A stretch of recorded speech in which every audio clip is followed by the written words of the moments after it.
రోజు అయితే మా అత్త పొలంకి వచ్చి మా అత్త పొలం సాకిన నాటికోడి అయితే కోసేసినాము. ఈరోజు నాటికోడి పులుసు రాగి సంగటి చేస్తున్నాము. హర్ష అత్త కుండలో చేసుకొని తింటే చాలా బాగుంటుంది. కౌసర్ ఆమా కుండలో చేసుకొని తినండి, చాలా బాగుంటుంది. సరేమ్మా. కుండలు పై అంటిసి అగ్గేసి పై అంటిసి పై మీద కుండ పెట్టి చేస్తే దాని టేస్టే వేరే. కుండలో తింటే ఏమి కాయలు రావు, రోగాలు రావు, ఆరోగ్యము చాలా బాగుంటుంది. నా మాట వినండి. కుండలో చేసిన వంట చాలా బాగుంటుందమ్మా, చాలా చాలా బాగుంటుంది.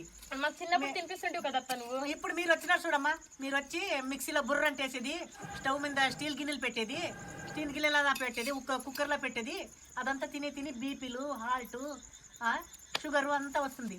అదంతా ఇడిచిపెట్టండి, పై అంటిసి కుండలో చేసుకొని తినండి. 5 నిమిషాలు లేట్ అయితేని ఆరోగ్యం బాగుంటుంది మీకు. మాకు ఇంట్లో పెద్దోళ్ళకి బీపీలు, షుగర్ రావు, ఆరోగ్యం బాగుంటుంది.